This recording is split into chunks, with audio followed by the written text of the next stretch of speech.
आज हम भारतीय सेना के एक ऐसे नायक की कहानी जानेंगे जिनका नाम शायद आप कहें जनरल मानेकशॉ जितना हर कोई नहीं जानता। हाँ, ये बात सही है। लेकिन जिनके कारनामे और खासकर उनका जो अंदाज था जीत हासिल करने का, वो शायद कहीं ज्यादा असाधारण था। हम बात कर रहे हैं लेफ्टिनेंट जनरल सगत सिंह राठौड़ की। और हमारे पास देखिए उनकी कहानी समझने के लिए कई स्रोत हैं, जैसे अनुभवी पायलट पुष्प वैद्य हैं, मेजर चंद्रकांत सिंह हैं, उनके इंटरव्यूज हैं, पुराने अखबार हैं, उनकी जीवनी के कुछ हिस्से और मिलिट्री हिस्ट्री के दस्तावेज भी। काफी कुछ है मतलब। हाँ, तो सवाल यही उठता है कि आखिर कौन थे ये लेफ्टिनेंट जनरल सगत सिंह? क्या वो सिर्फ एक कामयाब जनरल थे या फिर कोई ऐसे जिन्होंने जीत के लिए कई बार आप कह सकते हैं नियमों को, आदेशों को भी चुनौती दी? चलिए इसी की पड़ताल करते हैं। बिल्कुल। शुरुआत करते हैं उनके बिल्कुल शुरुआती जीवन से। राजस्थान में चूरू जिले का एक गांव है कुसुमदेसर, वहां जन्म हुआ। पिता खुद बीकानेर की जो मशहूर गंगा रिसाला थी उसमें थे। हाँ, तो फौज का माहौल तो घर में ही था। बिल्कुल। तो स्कूल के बाद सगत सिंह ने भी बीकानेर स्टेट फोर्स ज्वाइन की और फिर सेकेंड वर्ल्ड वॉर में मिडिल ईस्ट में हिस्सा भी लिया। और आजादी के बाद ये जरूरी है, 1949 में वो भारतीय सेना की जानी मानी 3 गोरखा राइफल्स का हिस्सा बने। और यहीं से आप कह सकते हैं उनके उस जबरदस्त मिलिट्री करियर की नींव पड़ी जिसने आगे चलकर सच में इतिहास बनाया। उनका पहला बड़ा कारनामा जो सामने आया वो था 1961 का गोवा उक्ति अभियान, ऑपरेशन विजय। हाँ, ऑपरेशन विजय। वो 50वीं पैराशूट ब्रिगेड के कमांडर थे। और देखिए दिलचस्प बात यह है कि जो ओरिजिनल प्लान था उसमें उन्हें कोई मेन रोल नहीं दिया गया था, बल्कि एक सपोर्टिंग रोल था। हाँ, साइड रोल जैसा। हाँ, लेकिन हुआ क्या कि उनकी ब्रिगेड ही सबसे पहले राजधानी पणजी पहुंच गई फटाफट। बिल्कुल। और उनकी ये जो रफ्तार थी और कामयाबी, उसने पुर्तगालियों को इतना हक्का बक्का कर दिया था, वो इतने बौखला गए थे कि पुर्तगाल की सरकार ने उन पर $10,000 का इनाम रख दिया। $10,000 उस जमाने में? हाँ, जिंदा या मुर्दा सोचिए, उस जमाने में $10,000 तो बहुत बड़ी रकम थी।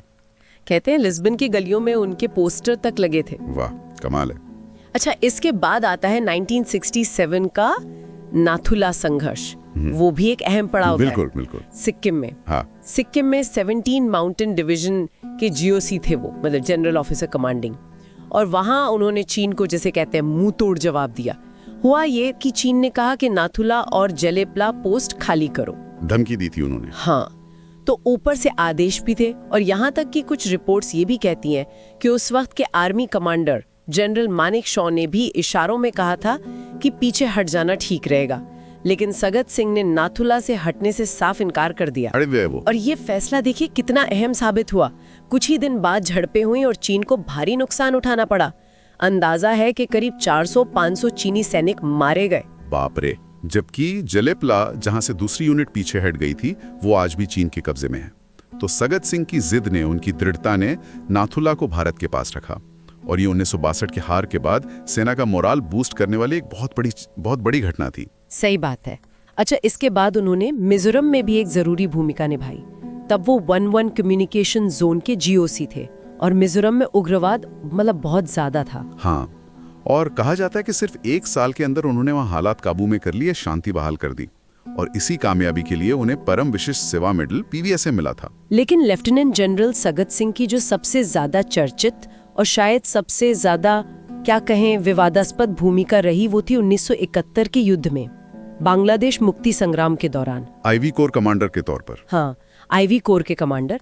1971 की जब भी बात होती है तो सबको ढाका पर कब्जे की बात याद आती है। लेकिन मैंने सुना है, और शायद आपने भी पढ़ा हो, कि ये तो असल प्लान में था ही नहीं। क्या ये सच है? ये बिल्कुल सही जानकारी है। उस वक्त के जो एयर चीफ मार्शल थे PC लाल, और कई दूसरे स्रोत भी ये बताते हैं कि ढाका पर कब्जा करना भारत सरकार या आर्मी हेडक्वार्टर का कोई घोषित लक्ष्य था ही नहीं। अच्छा। प्लान तो बस कुछ बड़े शहर और नदियों तक का इलाका आजाद कराने का था। ये तो लेफ्टिनेंट जनरल सगत सिंह का अपना मिलिट्री असेसमेंट था। उनकी अपनी सोच और जिद थी कि भाई युद्ध का असली अंत तो ढाका पर कब्जे से ही होगा। और इसके लिए उन्होंने एक बार फिर सीधे आदेशों को नजरअंदाज किया। हाँ, वैसा ही बता दें, जब उन्होंने वो विशाल मेघना नदी पार करके ढाका की तरफ तेजी से बढ़ने का फैसला किया, तो रिपोर्ट्स के मुताबिक eastern army commander general Arora उन्हें साफ मना किया था, आदेश दिया था कि नदी पार नहीं करनी है। ओह। पर सगत सिंह का जो कथित जवाब था वो मशहूर है you can withdraw over my dead body, मतलब आप मेरी लाश पर से हट सकते हैं। अरे बाप रे। और फिर उन्होंने मेघना नदी पार करने के लिए वो कर दिखाया जो भारतीय सेना ने पहले कभी नहीं किया था, एक बड़ा हेलीबॉर्न ऑपरेशन। उसकी योजना बनाई और उसे बहुत ही मुश्किल हालात में अंजाम दिया। हाँ, मैंने पायलट पुष्प वैद्य और मेजर चंद्रकांत सिंह के इंटरव्यू वाले अंश पढ़े हैं। गजब के ब्यौरे हैं। कैसे वो MI-4 हेलीकॉप्टर जिनमें 12-13 सैनिक आने चाहिए थे, उनमें 18-20 सैनिक भर के ले गए। रात का अंधेरा, नीचे से पाकिस्तानियों की जबरदस्त फायरिंग। सोचिए जरा। और पायलट बताते हैं कि लगभग 24 घंटे वो बिना सोए उड़ाते रहे। बस जब फ्यूल भरवाने उतरते थे तो 10-15 मिनट की झपकी ले ली। कमाल का जज्बा। हाँ, और एक हेलीकॉप्टर में तो मिशन के बाद गिना तो 38 गोलियों के निशान थे। मतलब क्या हिम्मत रही होगी उन पायलट और सैनिकों की। और इसी हिम्मत, इसी साहस और ये जो बिल्कुल लीक से हटकर रणनीति थी, इसी की वजह से भारतीय सेना बिजली की तेजी से ढाका पहुंच गई। पाकिस्तानी सेना तो सोच भी नहीं सकती थी कि ऐसा कुछ हो सकता है। बिल्कुल चौंक गए होंगे वो। हाँ, नतीजा 16 दिसंबर 1971 जनरल न्याजी ने ढाका में 93,000 पाकिस्तानी सैनिकों के साथ सरेंडर कर दिया और लेफ्टिनेंट जनरल सगत सिंह उस ऐतिहासिक पल में ढाका में मौजूद थे। युद्ध के बाद भी उनका नजरिया एकदम साफ था। सुना है उन्होंने जनरल अरोड़ा को बांग्लादेश का मिलिट्री गवर्नर बनने से रोका था। हाँ, ये बात भी सामने आती है। उन्होंने जोर दिया कि सत्ता जल्द से जल्द बंगालियों की चुनी हुई सरकार को मिलनी चाहिए, न कि भारतीय सेना गवर्नर बने। लेकिन यहाँ पर एक अजीब सी बात है, एक विडंबना है। इतना बड़ा योगदान, युद्ध का रुख मोड़ दिया, खुद व्यक्तिगत बहादुरी दिखाई।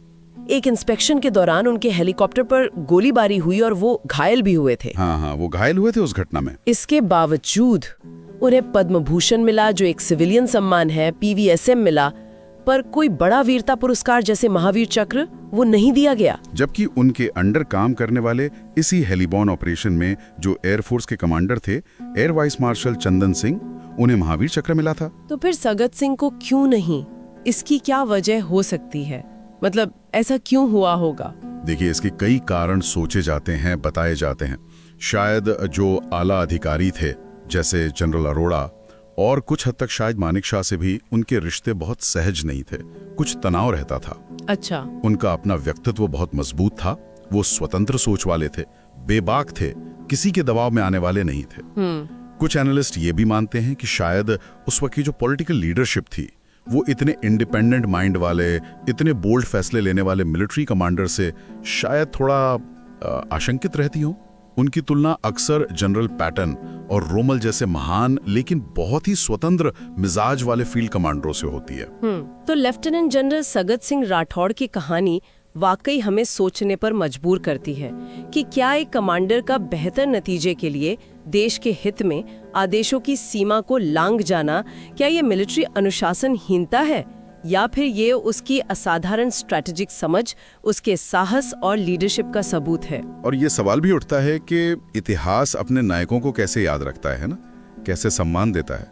क्यों एक ऐसा व्यक्ति जिसने न सिर्फ एक लड़ाई जीती बल्कि शायद पूरे युद्ध का नक्शा ही बदल दिया, उसे वो सबसे बड़े मिलिट्री सम्मान नहीं मिले जिनका शायद वो हकदार माना जा सकता था। ये कुछ ऐसे पहलू हैं जिन पर हमारे सुनने वाले जरूर सोचना चाहिए।